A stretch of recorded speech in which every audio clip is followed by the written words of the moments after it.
Amen. Ngiyanibingelela bazalwane egameni likaJesu. Ngibingelela ibandla likaNkulunkulu, ibandla likaJesu.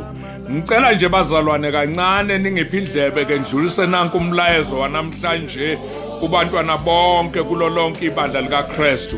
Incwadi wabaseFirst bokuqala ngizothatha nje ngenxa yesikhathi ivesi lika 21. iBhayibheli lizothi ngaphezulu kwakho konke ukubusa negunya namandla nobukhosi namagama onke aphathwayo kungekulelizwe lodwa kepha nakulo elizayo wakubeka konke phansi kwezinyawo zakhe wamisa abe yinhloko phezulu kwakho konke kulo ibandla elona lingumzimba wakhe ukugcwala kwakhe ogcwalisa konke kubo bonke. Bese lizothi iBhayibheli kuIsaya Isaiah 9 verse 6 ngokuba sizalelwe umntwana siphiwe indodana umbuso uyakuba semahlombe akhe negama lakhe liyakuthiwa umeluleki omangalisayo uNkulunkulu onamandla uyise ongunaphakade inkosi yokuthula. Lo mlayezo enginawo maqondana nebandla ukuthi uIsaya uprofitile mandulo wathi sizalelwe umntwana.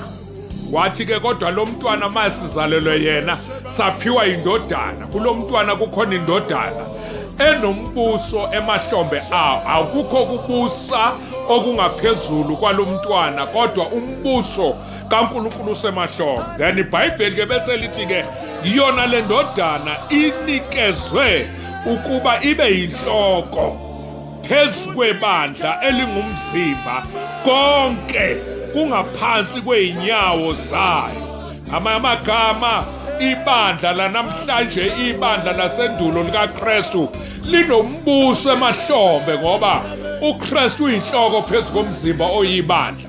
Ngicela ukusho kubazalwane bonke ukuthi ke nakulesi sikhathi sinikeziwe ukubusa phezu kwakho konke, sinikeziwe ukubusa konke okukhona la emhlabeni kuphansi kweinyawo zebandla likaKristu, kuphansi kweinyawo. Akunakubusa.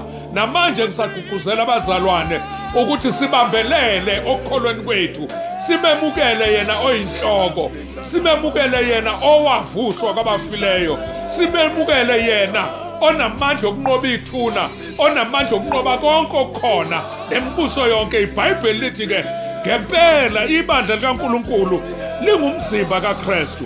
Na uma lingumzimba kaKristu, amandla alobu bumnyama aphansi kweinyawo zebandla likaKristu, amandla noma enhloboni amandla alobu bumnyama bukaSathane aphansi kweinyawo zikaKristu. Ngifuna ukusho ebandleni likaNkulunkulu ukuthi akukho kuzolehlula ibandla likaNkulunkulu uma lihlangene likhuleka, ngoba linikeza ukubusa lanqoba ekufeni. Singabanqobi bazalwane, sinamandla. Ngicela ukusho kubazalwane benkosi ukuthi sinamandla okunqoba, asinqotshwa isimo noma ngabe enhloboni yesimo ayisinqobi. Lithi iBhayibheli lo esinikezwe yena oyindodana esemntwaneni unikeza ubusa phezu kwamahlombe, umbusi kuze kube phakade, akekho omunye ozawubusa ngaphandle kwakhe.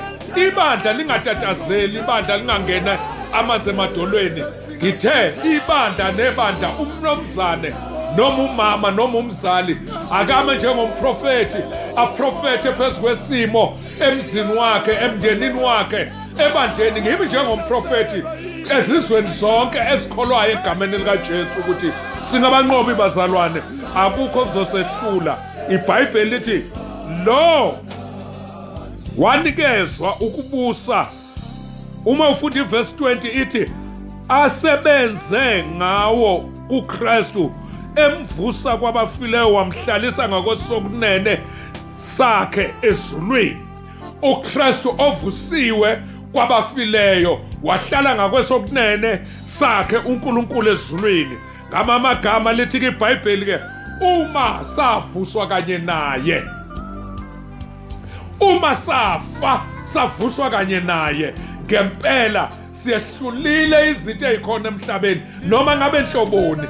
Ngifuna ukuthi ebandleni likaNkulunkulu lihambe ngamandla okukholwa lihambe linamandla lithathe konke kube ngaphansi kweinyawo likhuluma ukuphila. Siprofetha ukuphila, sikhuluma ukuphila. Asikhuluma ukwehluleka, sikhuluma ukunqoba. Sikhuluma ukunqoba ngegama likaJesu elinamandla. Sikhuluma ukunqoba, sikhuluma ukuphila phezu komzimba ohlaselwe noma inhloboni yempi yemcibisholo. Sikhuluma ukuphila phezu kwakho konke okukhona. Sikhuluma ukuphila emzini yethu. Sikhuluma ukuphila kubantwana abangakakwazi ukuyikhulumela, kodwa sikhuluma ukuphila ngegama nangegazi likaJesu. Ilo mlayezo enginawo Baba, egameni likaJesu siyabonga kubo bonke abalalele njengamanje.